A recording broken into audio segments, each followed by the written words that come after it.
If you're an you're an that guy was an but I certainly did not run over him on purpose. A man is left fighting for his life after being struck by a truck at a birthday party, leaving police to determine whether it was a tragic accident or something more deliberate. I'm in charge. I'm the baddest in Washington County. Now I'll shut the up and you ask me questions. Wow. Joe Jerome, I'm in the house in your mouth. Joe Jerome's in the house in your mouth like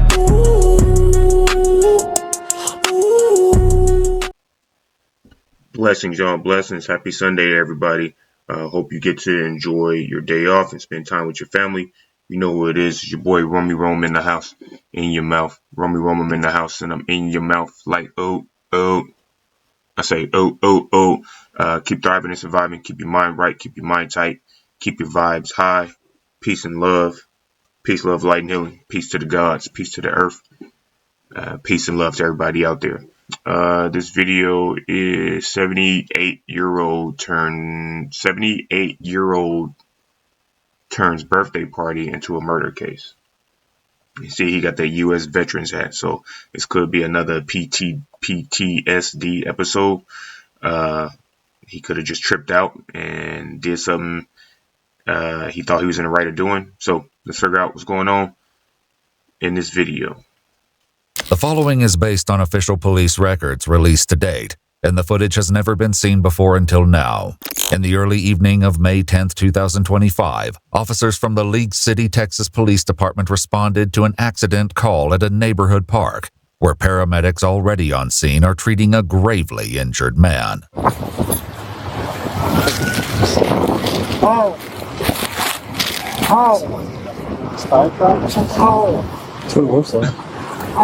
Hey, sir, what's your name? What's that?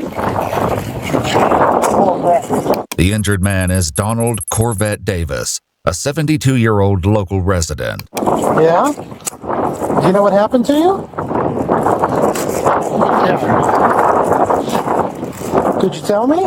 With Corvette too weak to explain what happened, officers began working to determine how and why something like this could occur. You got these acceleration marks right here, or braking marks. I don't know if it was this truck that... See him right here in the back? I don't know if that's what hit him. They turned their attention to a Ford F-150 parked on the grass nearby, and the man still seated behind the wheel. 78-year-old Vietnam veteran and former League City resident, Ted Castle. I'm the one who ran over him. You're the one who ran over him? Yeah. My foot slips off the brake sometimes in this truck. What were you doing out here? Came from my friend's birthday party.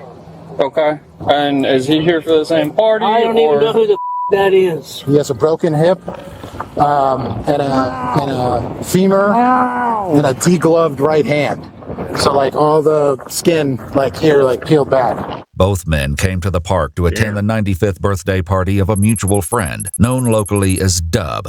As Ted continues speaking with officers, he describes prior incidents in which he says his foot slipped from the brake onto the accelerator, suggesting something similar occurred today. I was at my fish place north of Brenham buying some fish for my pond. I was getting ready to park. My foot slipped off the brake and I hit another truck head on, okay? Now, here's a picture of the second time when I hit the Goodwill store. Okay. See the bumper? Yes, sir. That's that same bumper. Why are you driving then? This is what I mean by some people, not some people, I just think there should be an age limit to where you just aren't allowed to drive anymore. Just for the simple fact that you're older and you lose control of functions. You lose control of muscles and all type of stuff like that. So you shouldn't be driving.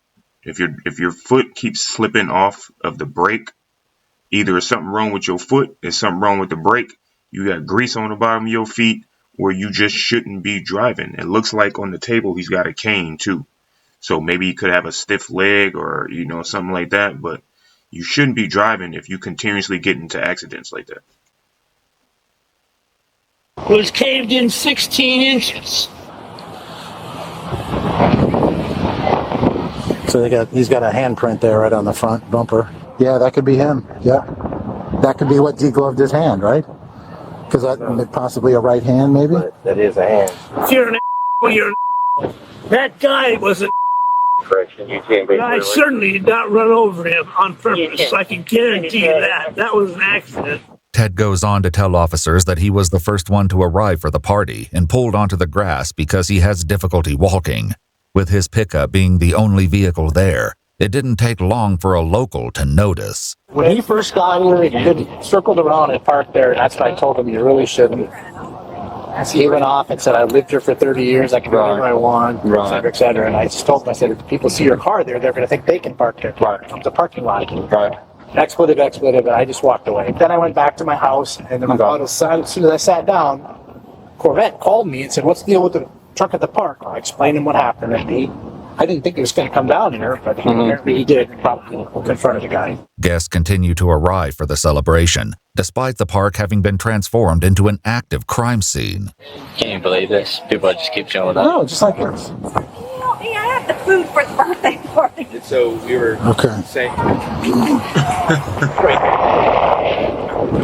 Now we got a doodle in the scene.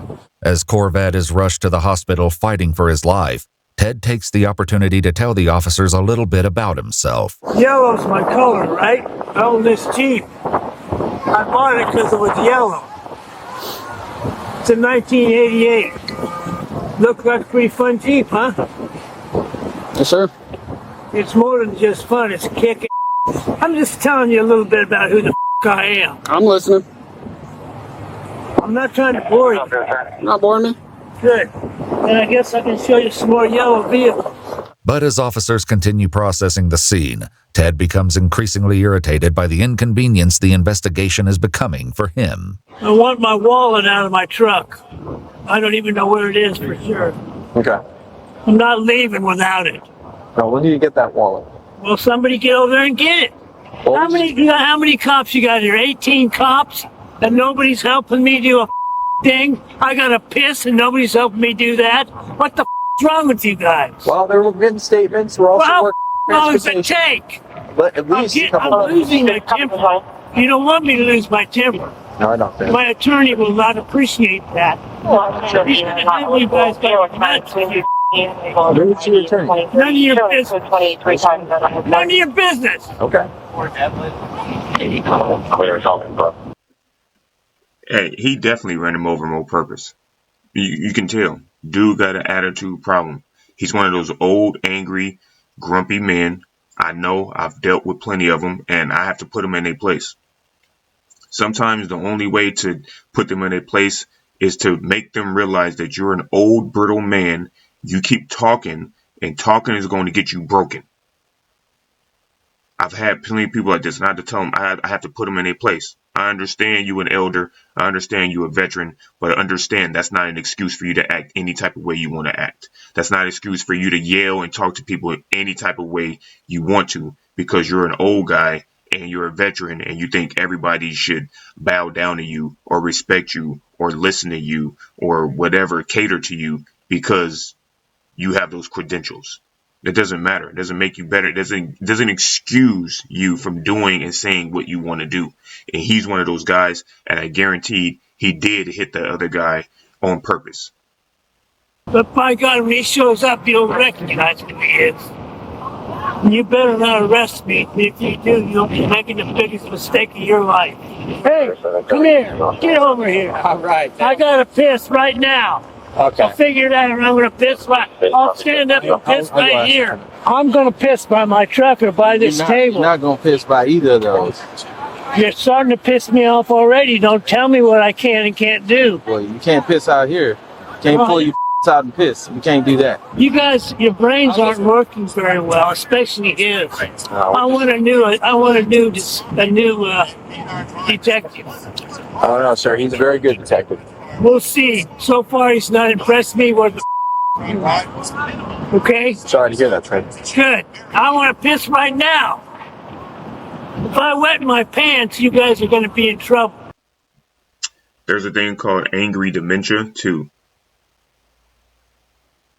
Just saying. Well, sir, we've asked you to go with us to the porta potty. Where in the is it? It's just right behind your truck. It's literally Let's go over 10 there. feet away from your truck. Let's go do it. All right. Don't with me. Get out of my way. I gotta have room. No, that's fine. I'm not. My balance sucks. That's fine. Move out of my way. I gotta stay close. Back sir. up.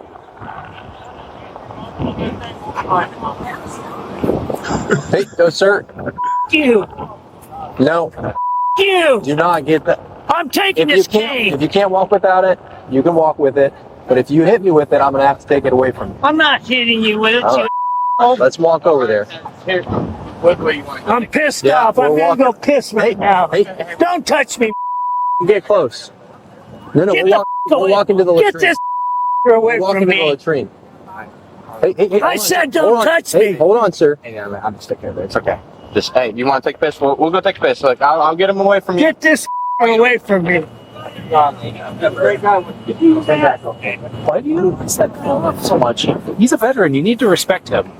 Dude, that guy's been pissed off since he got here. He's not helping. And he proved it.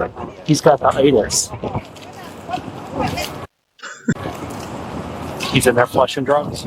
Officers transport Ted to the police department, where he shares some personal details about the birthday boy, Dub. His wife died 2 years ago. Gotcha. Now he's dating 60-year-old women. Well, good. You know what I asked him the other day? What's that? Doug, when's the last time you ate? His answer was this: 2 years. So when was the last time you ate? Well, that's between me and my wife. No, that's Yeah. good though. Yeah, it's between me and her. All right. As the conversation continues, What? Ted makes clear how he wants it to proceed. You know what my IQ is? No, I don't, but I love it. 147. That's pretty solid. That's pretty high. That's better than pretty high. That's really high. Let me So say don't that. try to mentally with me because it won't work. I'm not Okay? trying. I'm just laying the ground no. rules. And I can tell you, I am, and Detective Bell can access, I'm not a guy that's gonna, I'm not a guy that's gonna, blow smoke up. Good. I'm gonna pretty much tell Because you if you straight do, away. you'll regret it. Now I'll shut the up and you ask me questions. When detectives ask Ted if he drove to League City for the party by himself, he tells them he had a companion along for the ride, his friend and housemate, Dennis. His life sucks. So I volunteered to give him a new life and let him live on my ranch. He's trying to learn how to act and he's not doing a very good job. His brain is about the size of my His IQ is about 47 instead of 147, Okay. which I understand and I'm getting used to. And I'm getting a lot better getting along with him. Okay. But sometimes I still holler at him. Oh, he goes off. He goes off. I mean, look, you see that? Mm-hmm. He hit me with a cane earlier today. Dennis tells officers that he and Ted arrived Wow. at Dub's house before the party, where Ted became angry after Dennis opened the truck door to cool off and ordered him to walk to the park. Ted then drove there alone, arriving shortly before the other guests. The golf cart rolled in with Doug and his son and Dennis, Okay. the guy who was with me who I kicked out of my truck because he was being a jerk. Earlier, while still at the scene, Ted offered his version of what happened next. And then that, whoever the that guy is over there, who took me to the hospital, came over and jumped in my, Jumped in your truck? no, in my, standing in front of my truck, cussing at me, saying I had a lot of balls parking in the park. Okay. So I told him to get. I say that word a lot. It's one of my favorite words. That's fine. Nobody with me ever. I've lost 70 pounds in the last 4 years. I weighed 230 to 240 pounds for 5 decades.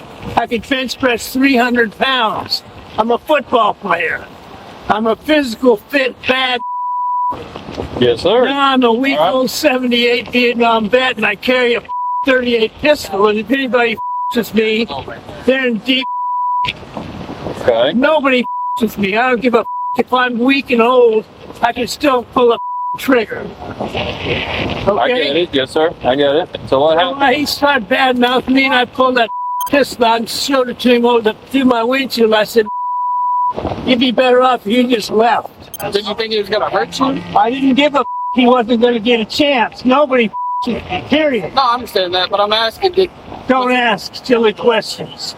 my question is, did you feel threatened? Was he doing something to make you feel threatened? I wasn't threatened. I was pissed off. Did your friend say anything to you? No, nobody said a word. They were all thinking I was a maniac. I am a maniac. I'm in charge.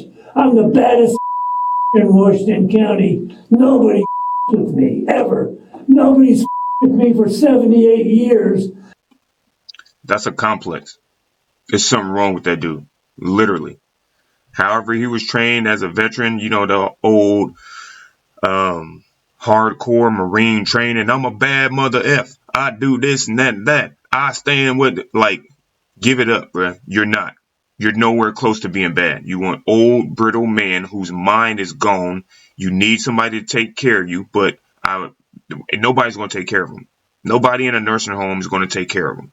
And if he did have somebody that was a nursing home that would take care of him, they would be the type of nurses that would abuse him because he's pushed him to that point.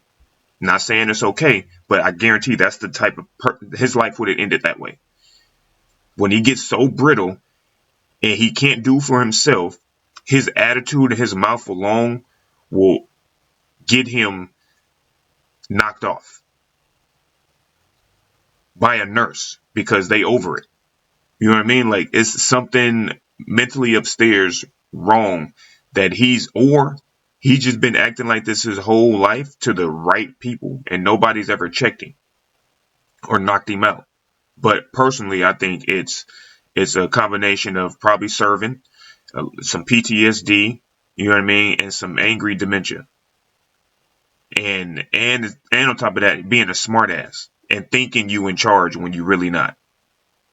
Ain't no way, man. And some little mouthy who thinks he's gonna with me can get. Ted goes on to explain that the pistol seemed to scare away Corvette, but he returned only a short time later. And so at that point, Ted realizes that he's on his phone calling the police, and he yells at me, "Dan, come on, get in the truck. I'm not leaving you here." So I walk over there and I start to get in the front of the truck. He said, "No, get in the back." And so he steers toward the guy and kind of gooses it toward him. And I said, "No, come on, don't." And it was like, it's like he wasn't going fast. It was just going slow. And then all of a sudden, it went quick. All of a sudden, it just went quick. I don't think that was deliberate. Because, like I said, he had all his toes cut off on one foot. He has a hard time. While Dennis's account appears to support Ted's claim that the collision was accidental, Dub provides investigators with information that contradicts both accounts and drastically changes the course of the investigation. Well, why did it happen? Do we know why? No, can't take it. Don't run it over. Ted said he was going to run his over. However, when detectives ask Ted about the remark, he offers a different interpretation of his statement. Actually, what I said, jokingly, I said to these people in the golf cart, and they may have already told you all this, and you're trying to get me to tell you, and I'm going to tell you the truth. I told them, I said, where's that ignorant? I'm going to run him over with my truck. Okay. I said that. I was joking. I say a lot of things that are not serious. Okay. But I did say it. Okay. Okay? They don't know me. They don't know whether I'm joking or not. Your friends that you've known for 40 years? I haven't seen him. I haven't lived here in 15 years. Okay? Right. Even though he was he certainly didn't deserve what he got. Okay. But what he got was an accident, not something I did on purpose. Did you ask anyone if he was okay? Sure. Okay. Of course I did. I'm asking you, how's he doing right now? Right now he's in the hospital. Okay, so how's he doing? I'm not sure of his status. Well, let's call and find out. Okay. So let me go check on it. Yes, sir, please. Thank you. Did you guys have anything to drink today? He did. He had 2 drinks. He started to have a drink right there at Dove's, but then he ended up leaving with that. And I believe while he was at the park, he drank 2 of them because right after that accident, he had me take 2 beers out, throw them in the trash can. Before the police department came in after he had run over that guy. As witness statements and Ted's own remarks continue to shape the investigation, a significant development comes in that dramatically raises the stakes of the case. Remember I told you that, I don't blow smoke up. I'm going to tell you straight when you tell you straight, right? You respect that. Sure, I remember. Okay, so a couple things. Okay. One, it is against the law to pull your gun out and wave it at somebody in an attempt to threaten him or scare him. Okay, we're going to change the law. Go ahead. As it sits now, that is against the law. That's not the problem. Go ahead. Second is, he's dead. So okay, that's the problem. You are going to be charged today with homicide, with murder. Okay. Okay, you are going to be taken into custody. We're going to take you downstairs in just a few minutes and book you into jail. Okay. Okay. You, right now, as it sits, you have a $250,000 bond. Okay. Okay. That's how it sits right now. Is there any questions that you have for me? No. Okay. Other than I need something to eat. According to court documents, Ted later requested a court-appointed attorney. No court would ever get the chance to decide whether Ted Castle intentionally killed Donald Corvette Davis. According to court records, Ted died before the case could go to trial, resulting in the charges against him being dismissed. Watch our full videos as they... Wow.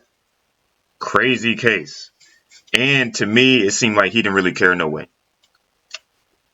I mean, he didn't have no remorse for it. He was just like, okay, all right. And, one of those very matter-of-fact type guys that just talks out the side of his head. That's the type of dude that you just want to punch in his face for no reason.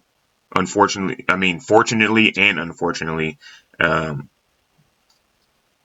his life was already over. So the best thing for him to do was die. And that was the best situation for him, being a 78-year-old man going to prison. How much longer would you have lasted in prison? So if he was at home on his ranch, his farm, and he passed away, that was the best situation for him. Sometimes, or some people may say, instant karma. You talked enough mess in your life, you messed with enough people in your life, you got on enough people's nerves to where the point to where you went too far because you're an angry old man. And on top of that, again, alcohol involved, which brings the worst out of you, which brings you to life, how you act, how you think, how you really are as a person. You know what I mean? And you did something dumb. Intentionally dumb. So, hey, no words for this dude. It is what it is. It happened.